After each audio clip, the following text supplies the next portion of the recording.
guys, this is Renae. Thanks for tuning in to another episode of The Space Between. This is episode 19, and we are calling this one Crash Into the Space Between. Now, we have cleverly mixed those two names on purpose. And starting with that, I want to introduce this week's guest, Mr. Adam Parker, who is from, and I got to say it this way, Hampton, Arkansas. Is that right, Adam? That's Hampton. right. Okay. So where in the hell is Hampton, Arkansas? It is in the middle of nowhere, southern Arkansas, and it is probably as hick town as you can imagine. I can imagine. I can imagine. So now you live, of course, down there with your wife, Rachel, and baby daughter, Everly. How old is Everly? She will be 3 tomorrow, actually. She's still a baby. I'm still going to call her a baby because she'll be your baby forever. So exactly. Baby Everly. Well, guys, if you don't know Adam, here is a great way to introduce you into the world of Adam Parker and the drums that he loves to play. So go back on social media. It doesn't matter whether you're on Facebook or Instagram. Go to the Dave Matthew Band page. And just a few days ago, they shared a video of Adam with his drum kit. And I'm going to let Adam take it from there, because honestly, if I try to explain anything to do with percussion, I'm going to leave it to the professionals. So Adam, thank you so much for being part of the show today. And tell us a little bit about yourself and how you got into music and the Dave Matthews Band. Well, thank you for having me. So I guess music has kind of been a part of my life since I was little. Being raised in church all my life, my mom played piano at this tiny little church that she and I used to go to. And of course, she tried to get me to play the piano because that's what she kind of wanted me to do. And so I took piano lessons forever. I really hated it at the time. I wish I could play now, honestly, but most people say that when you find out they were in childhood piano lessons, they're like, I wish I would have stuck with it, but I didn't. Yeah, I was the one made fun of. I was playing piano or whatever. All the kids, kind of picked on you at the time or whatever. But I started going to church with my grandparents back when I was like 11 or so. Mm-hmm. And they had drums at their church, and I was like, oh my gosh, this is the most amazing thing I've ever seen. There's like live drums at a church service. You didn't really see that too much. It's a big deal. Yeah. And so I just kind of was like, I would really like to play the drums. That looks really cool. So I'd always look at the drums when I was up there, for whatever reason, before church would start, I'd go look at the drums. And so eventually my mom, I was 11. For my 11th birthday, she bought me this little red drum set, and I'll forever be thankful for it. She got majorly ripped off by this store. Like, I didn't know it at the time. It was just incredible that I was getting drums. And so absolutely, that started because she would play the piano, and I would go get like anything I could find to beat on our little leather couch to play along with her and just practice. Well, when there was a hole in the couch, she finally decided it was time to get drums, and I wasn't going to stick with piano. So that's how the drums came along. And so I played them, and I kind of fell off it for a while. And then I was flipping through the TV, and I saw, of all things, Elmo was playing drums on some episode of Sesame Street. And I was like, wait a minute. It kind of like brought me back. And so I started playing again for a while. I kind of dropped off again.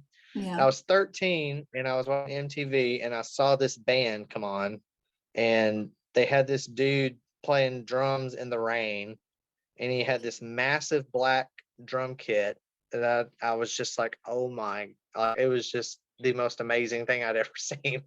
And his setup was so different than everybody else. And I was like, oh my gosh, the rain bouncing off the drum heads and everything, the way he played was just amazing. And it was, of course, Carter and Space Between video.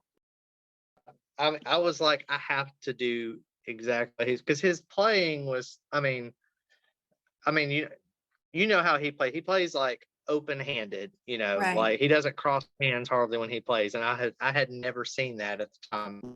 The way he had his cymbals mounted, I was like, I want to do my drum set just like that and play just like that. So that's where that came from. That's awesome. And so tell me how long it took to expand what you had at age 13 to what you have now that is almost identical to the same set that Carter uses currently? Oh, it's taken years, and I mean, it's still a project. Like it's ever changing drum set, which is what keeps it, fresh for Carter and exciting for him. Because, as much as they play, it's got to get old after a while to play the exact same thing. So Sure. constantly switching and changing, getting new sounds. I mean, um, I think back when I was a senior in high school in 2005 is when I kind of started saying, okay, I want to dedicate at least one drum set that I have to Carter's and, just replicate it. And it just turned into like a fun project, and it just kept changing. I was like, well, I have to change this. I need to change this. You look up to your drumming heroes or music heroes, and I just kept on and kept on until it is what it is now. And it's just, the kit is what has gotten me a little bit in with the band, some of the personnel, and so I feel kind of obligated to kind of keep it up now. It's just fun. So I saw a Space Between video, and I was like, well, who's just Dave Matthews Band? So I looked him up, and then I heard the Live at Red Rock version of Ants and Trippin' Billies, and I was like, okay, there is no drummer that sounds like this dude. And so I just delved into their music, and just like it just hit me like all at once. I was like, oh my gosh, what have I been missing? So you're a senior in high school, you have noticed this new drummer guy, and you go, okay, I want to be like this. So when you start listening to them a lot? Do you go see them? What are the next steps after that? So my first show was in 2003 when they came to Rock, and Okay. I was 16, and my mom realized how like dedicated and in this band I was, and I was like, we have got to go see this band. Like they never come to they've never been to Arkansas at that point. Right. And I was like, we have got to go. So my mom got us tickets, me and my best friend at the time, and we went to Little Rock on July 13th, 2003. I'll always remember that date. Yes. And we saw them live, and it was the most incredible.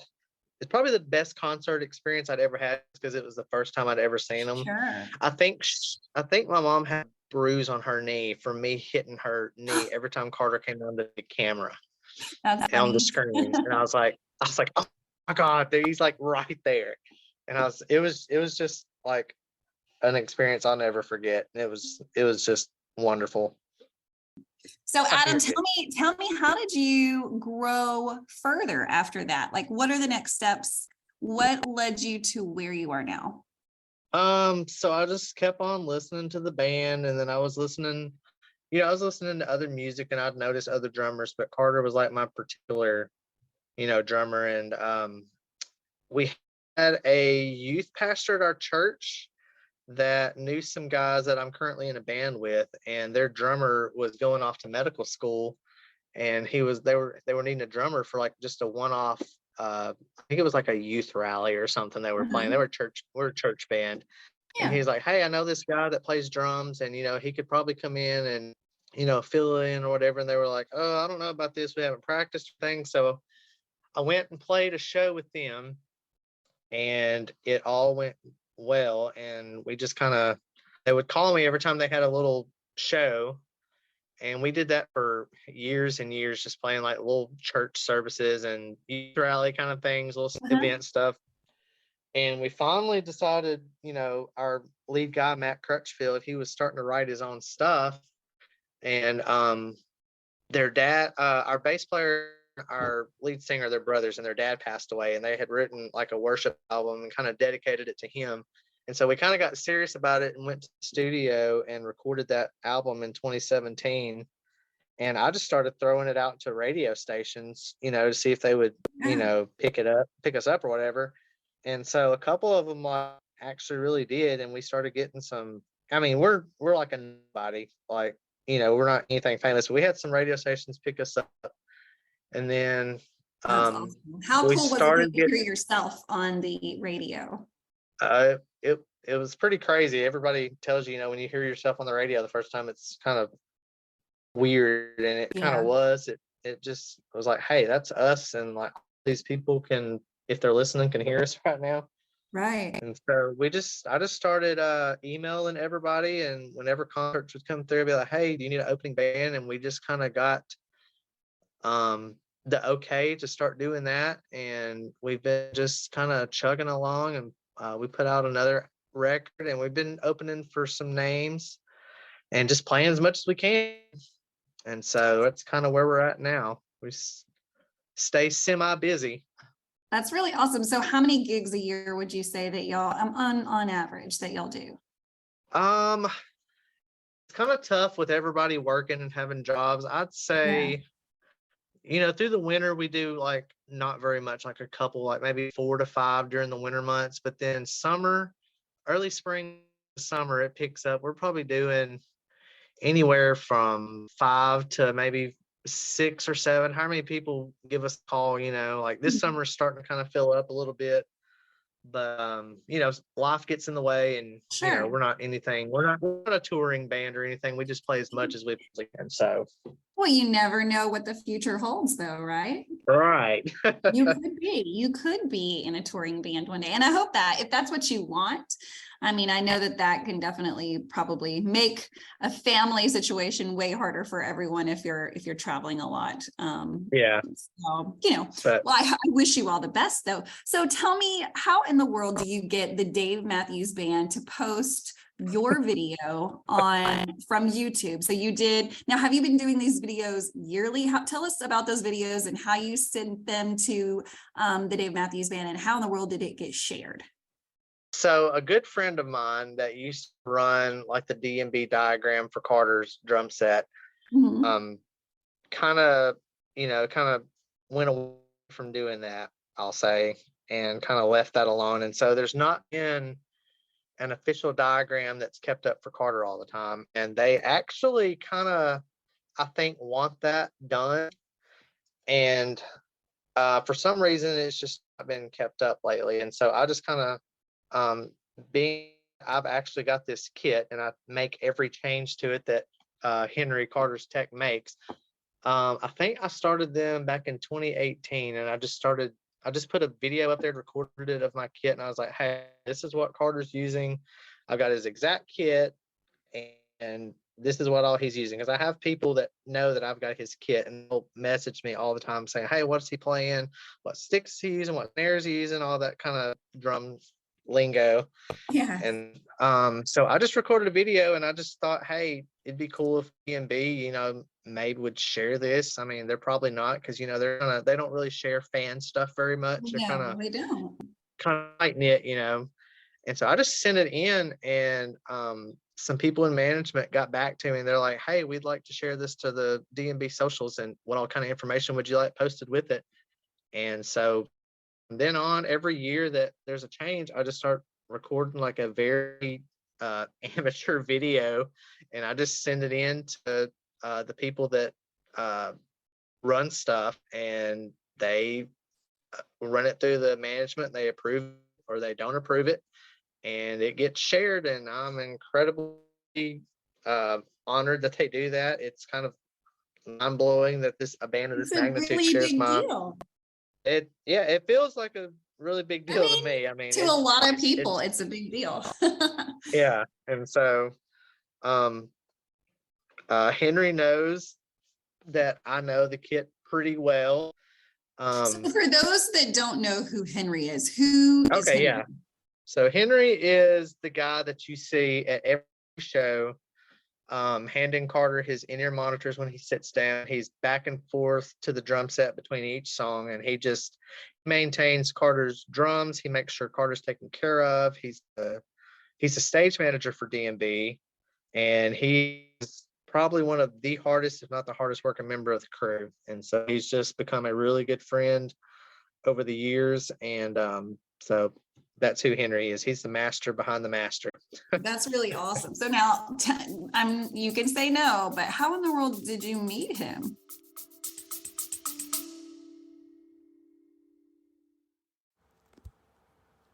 Hello, everybody. This is Dave Rich from the Eddie Casino Band out in Las Vegas. We're really excited to get this journey going, celebrating our music, our original music, on all platforms. We just released our first single over Labor Day weekend called Eddie Casino. If you're looking for new music, look out for our next single coming out to Spotify, YouTube, Instagram, Apple Music. These guys in the band are really excited to get started playing music for you all. If you like Tom Petty, Zach Brown, Jason Mraz, Dave Matthews Band, Rob Thomas, Jimmy Buffett, Pink Floyd, Stapleton, Bare Naked Ladies, Goose, Billy Strings, Sting and the Police, a ton of influences that we bring to the table. Hope you enjoy our music and look forward to seeing you soon live on stage.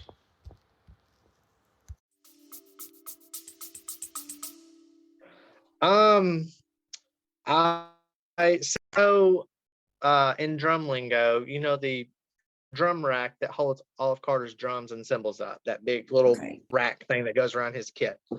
So Carter played Yamaha drums. Well, back in 2013, Yamaha introduced a new version of that rack, and they had an ad in Modern Drummer called Show Us Your Rack.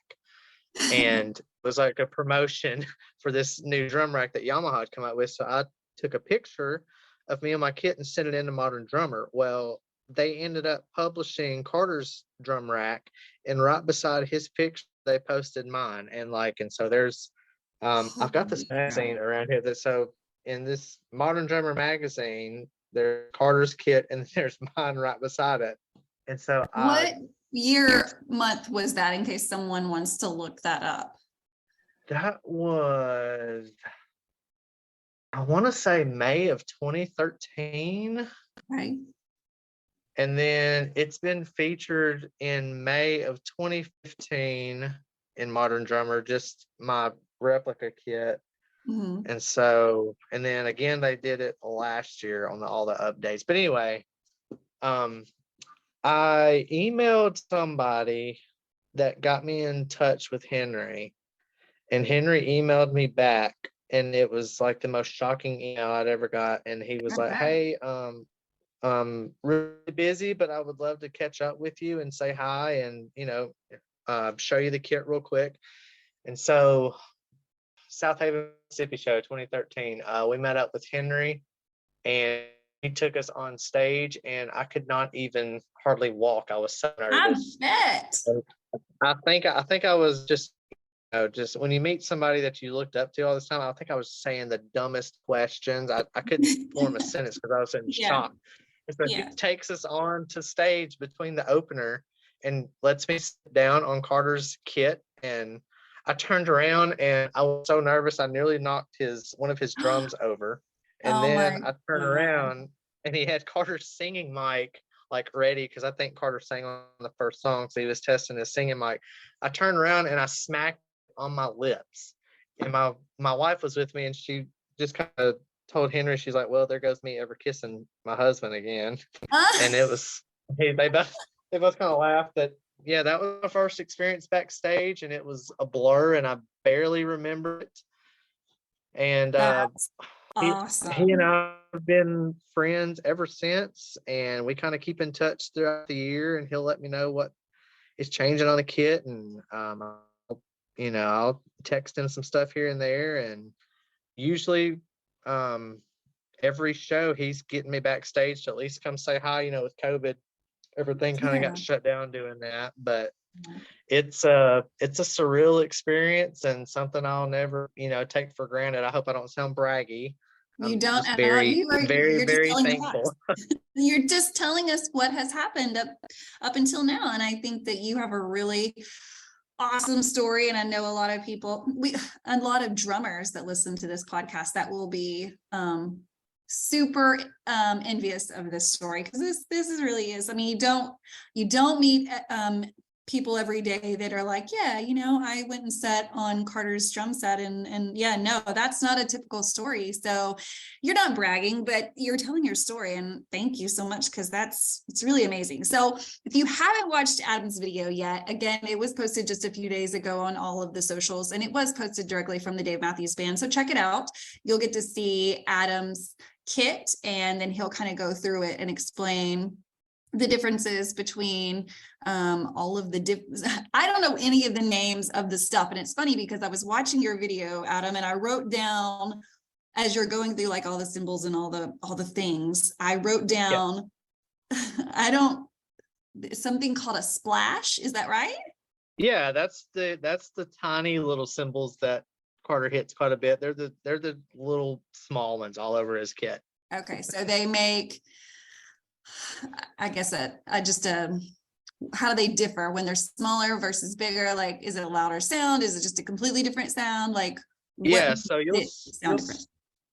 Yeah, the smaller the cymbal, the quieter and the higher pitch it is. And so on a lot of the slower or the quieter D&B tunes, Carter, you'll see him hit those splash cymbals, and they kind of splash around, so to say, and kind of just add little, high pitched frequencies into the music, and, add little accents here and there. And so that's what those are mostly used for. Gotcha. Well, pretty much all of it was just, I can't imagine sitting in that chair and looking at all of the things that are there. I mean, because it's overwhelming to someone that doesn't know what any of it is. The only thing I can imagine, and I think the drums maybe look a little worse, but the only thing I can imagine is like getting behind a big pipe organ or something in a church with all the rows and all the foot pedals and going, oh yeah, I'm going to play this.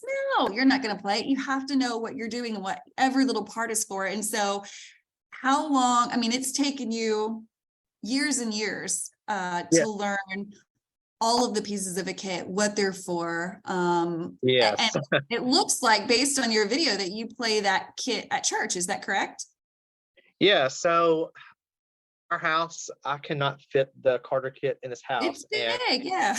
Yeah, I don't. And it's really weird when you're on the stage, the kit looks massive up there, but when you get up there, it's so compact and tight, and it's really not nearly as big as it looks like from the audience perspective. It kind of trips you out. But yeah, I started playing, and I'm 36 now, so I've been doing this for 25 years. And so I wanted to keep, I wanted to be able to practice, because occasionally I'll sit in with Dave Matthews Tribute Band, if any of y'all have heard of them. Those guys are absolutely legit. I don't know how I can ever share the stage with those guys. Those are professional guys. But anyway, so I just took the kit up there, just set it up one Sunday, and I was like, well, if anybody says anything, whatever, I'll take it down. And so it's been up there for years now. And if I have a DMTV gig, because that's the only time I take it down anymore, is for a Dave Matthews tribute gig, because I have my own setup with my own band. They're like, where's the drum set at? Where's the big kit at? Like, if I set like a little 3-piece that a normal worship church band has, they're like, where are your drums at? This is not your drums. And so I'm very fortunate to have a church that lets me keep it there. Absolutely. Well, there's a lot of benefit for them, because I'm sure that you guys make beautiful music when they need you to. So I'm sure that we try, no? we try. I'm sure it's all good. I've got a very good worship team I play with, so yeah, that we try. Awesome. So no, I'm sure, because how could they not? Does your church family know about your obsession for Dave Matthews Band, or is it kind of like one of those things that you're like, yeah, it's a side gig? Oh no, they know. If I'm gone from church, they're like, oh, it must be a Dave Matthews Band weekend. That's funny. That's funny. So it's out. So tell me, being a drummer, and especially being you are a professional drummer, because you do, you've got so many years built into it, and then you also do it as a side job, which is a job. So you do it as for a profession, maybe not full time, but you are a professional musician. So tell me what that looks like for someone, just specifically on the drums. as far as maintaining what you know, learning new tricks? I mean, because surely there are new sounds and beats that come out that you've never played before or never heard. So where do you pick up all of your new tips and tricks?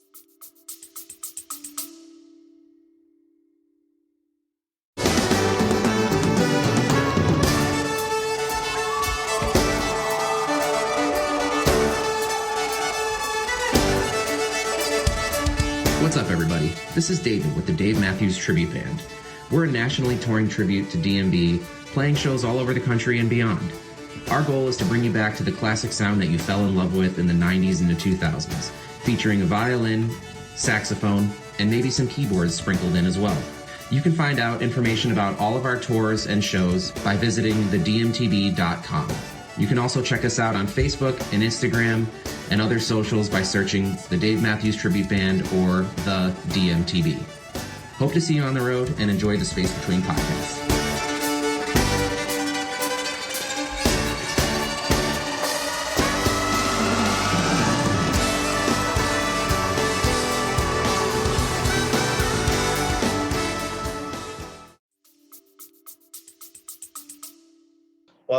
Well, obviously watching Carter and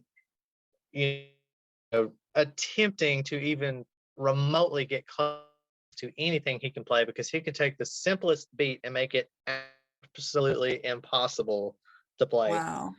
Wow. And so, but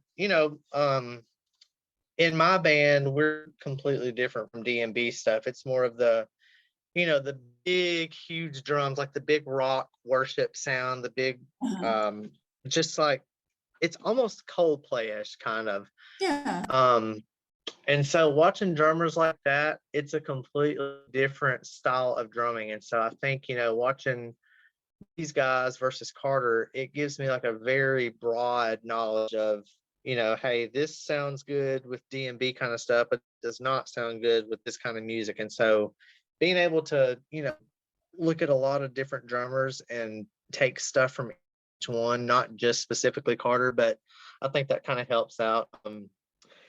Chad Smith from the Red Hot Chili Peppers is a good favorite of mine. Ronnie Vannucci from the Killers.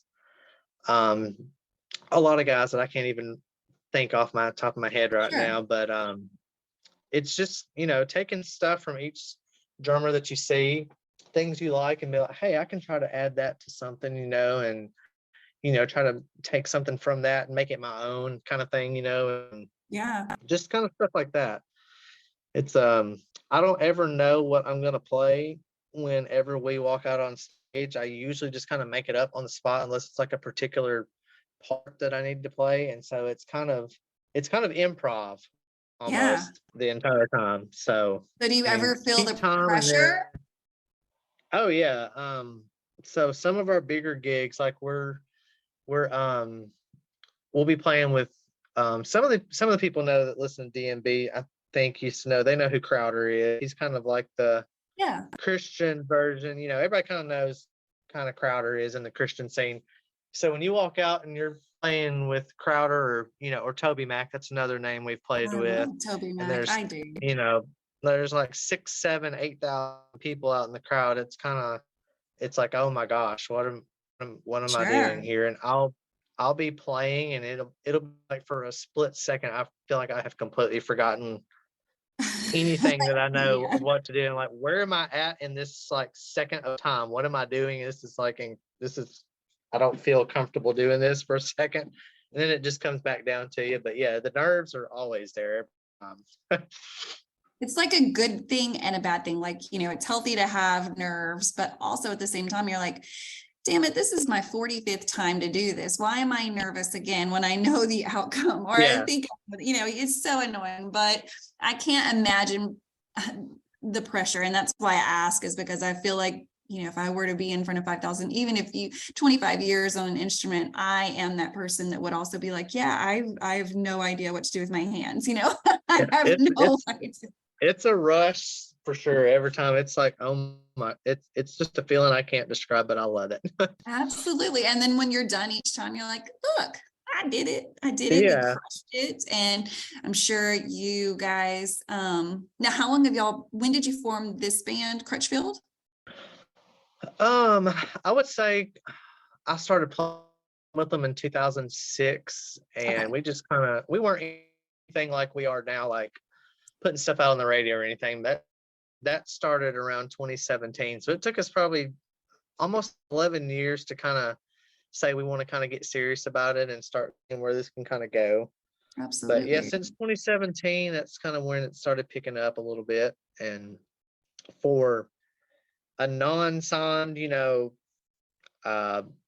of nowhere Arkansas Christian band, I think we're doing okay, I think so, for sure. I mean, if our listeners don't know a lot about Christian music, you brought up several people that are just very well known in that genre of music. Yeah. And so that's huge, that you're performing with them or before them. I mean, that's really exciting. So I understand why this would be so exciting for you, because it's got to be exciting for everyone that's, your family and your friends, seeing all of this happen to you guys. And it's a really big deal when you get into a position like y'all are now. So congratulations. This is awesome.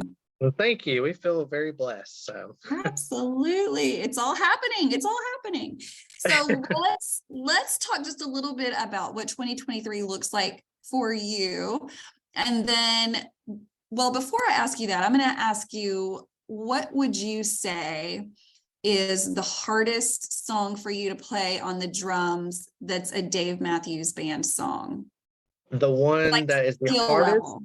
or the Yeah. one that the one that I cannot even attempt Okay, to let's figure out what go for Carter's both. doing. Let's go for both. So, You Never Know is, I cannot figure that song out. I don't know how Carter came up with the parts. I don't understand how he changes the song every time he plays it. Oh yeah. That is, the timing in that song is beyond anything that I can attempt to imagine. That song is, yeah, it gives me fits. Wow. So You Never Know is extremely difficult. I have to listen more closely to that and just try to hear. I mean, not that it's going to mean anything, but I don't know that I can just pull out the drum line right now in my head of that song. All I can hear the is verses. okay. The chorus is easy, but the verses, it trips me completely out. Black and Bluebird is another one that kind of trips me out. The way the Carter takes these songs that are, they're an odd time to begin with, but he takes them and makes them even more complicated than they actually seem. Of course. And Because he can. yeah, I mean, I'm just like, if I ever, like, I've sat on his kit many times. I've never got to actually meet him. I have a voicemail from Carter, but I just want to ask the guy, like, how do you come up with this stuff?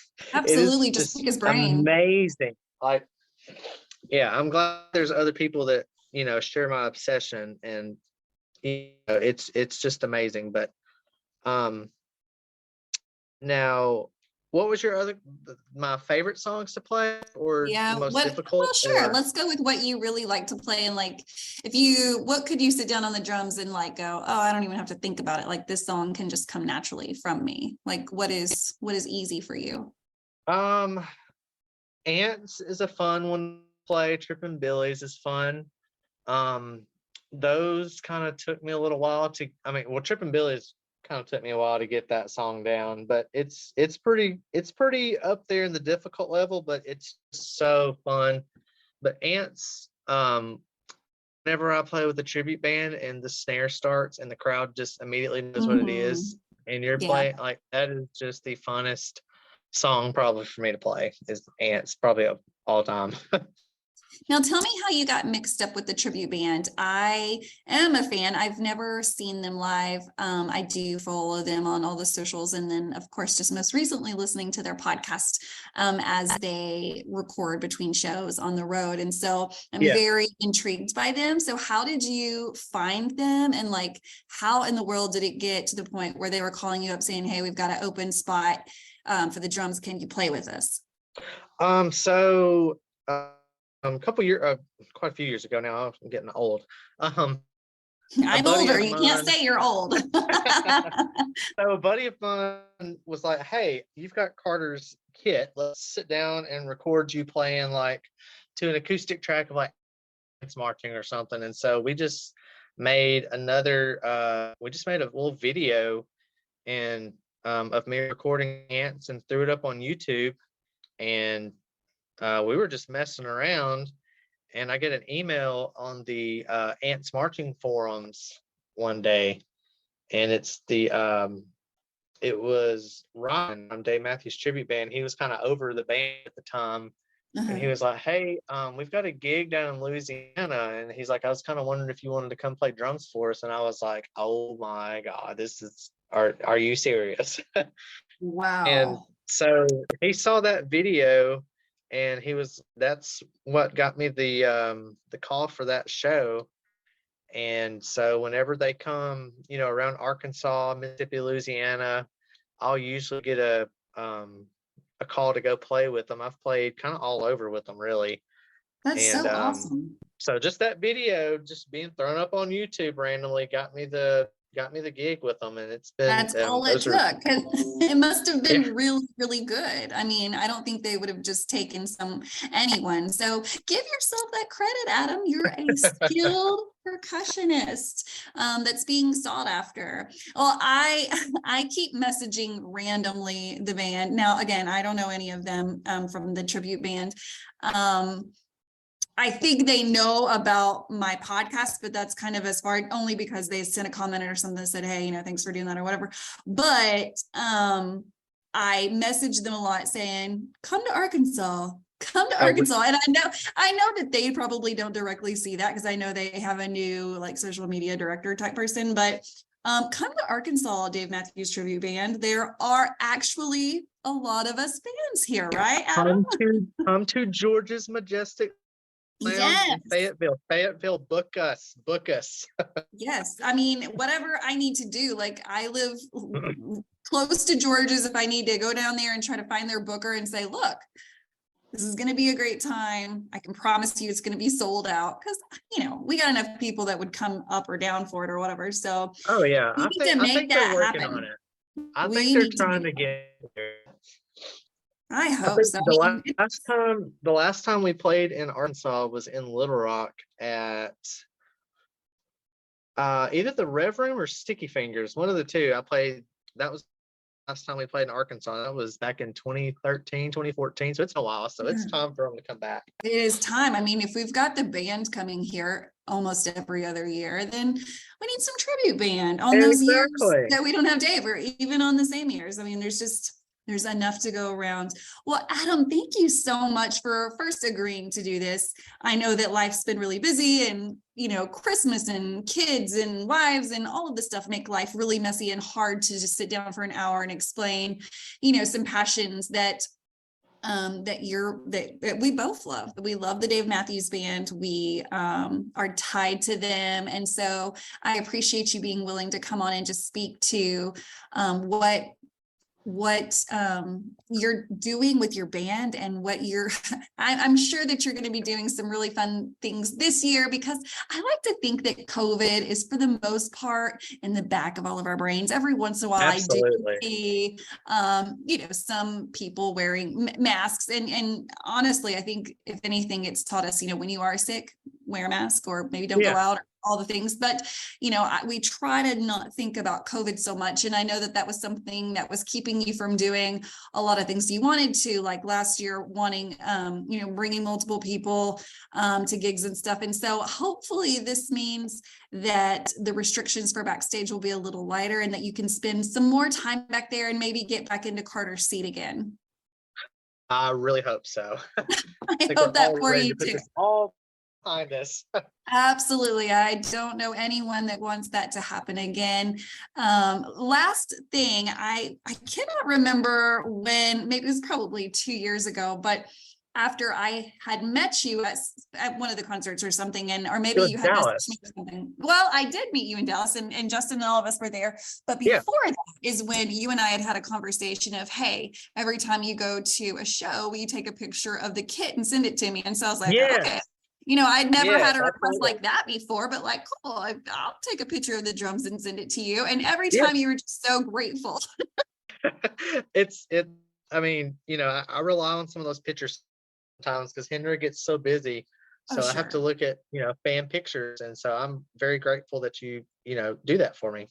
Well, absolutely. I mean, I'm just so thankful to be there. I mean, I'm just so thankful to be there.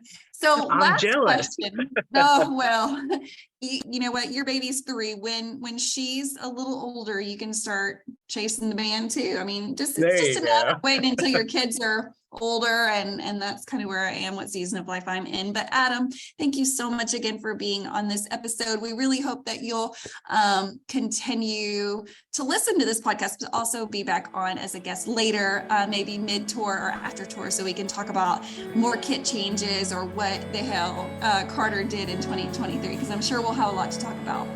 Absolutely. Thank you for having Awesome. me.